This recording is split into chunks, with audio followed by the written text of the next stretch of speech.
Okay, Colossians chapter 4, beginning in verse 5. Be wise in the way you act toward outsiders. Make the most of every opportunity. Let your conversation be always full of grace, seasoned with salt, so that you may know how to answer everyone. Do you know how to answer everyone? I don't feel like I know how to answer everyone.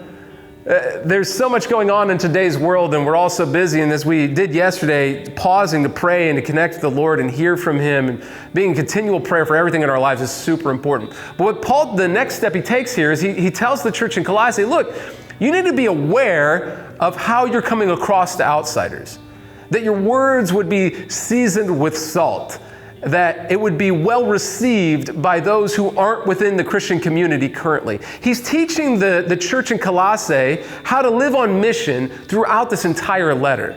He did it in chapter 3. He's doing it here again in chapter 4, how to be the best human beings, followers of Jesus, that we can be. And what I find that most of us as Christians today, unfortunately, aren't known for seasoning our language with salt. We're not known for being aware and thoughtful of outsiders. Instead, we kind of create an us and them mentality. And you can look at our social media posts and the things that we get passionate about, and we often look to divide people rather than being concerned to live for outsiders.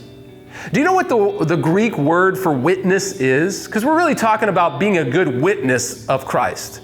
That, I heard somebody say that you want to be a good witness, the way that you live your life, the way that you talk, that when people look at your life, you're a good witness for Christ. Well, the Greek word for witness is the word martyr.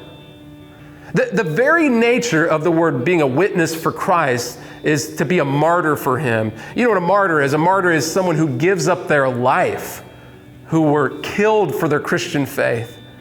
That to be a good witness means you're willing to sacrifice everything the way that Jesus did for us, that you're willing to follow Him and sacrificing for others. He sacrificed for you, you sacrifice for others. So that means the way that we talk, the way that we interact with other people, and the reason that we're praying to begin with is that the message of Jesus Christ would be well received by people who don't know Him yet. So if we're not aware of how we're coming across the outsiders and watching the words that we're saying, we're probably not doing a good job. Now, we're going to pause because I imagine most of you are like me and you're like, I stink at that.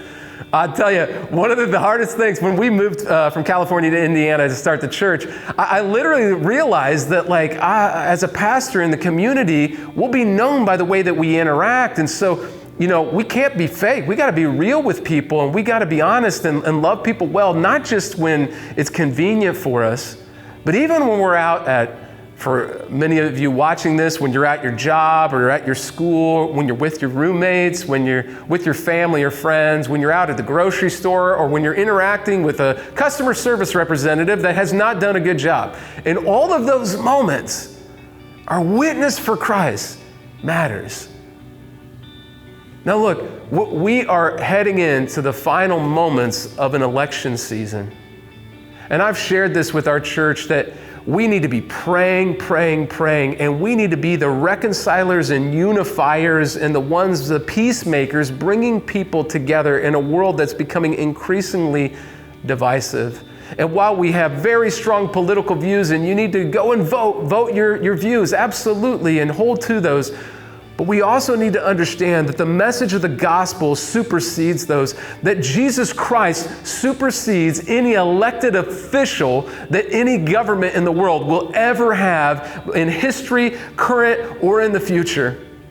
And so if that's the case, that the most important thing in this election season is actually that we are being aware of how we're coming across to people who don't know Christ yet. To be concerned about the gospel message being heard and received by other people who don't know Him yet. That it's the greatest message the world has ever heard. I don't get excited, it's a Tuesday and you're not ready for it. But what I want to share with you this morning is simply this.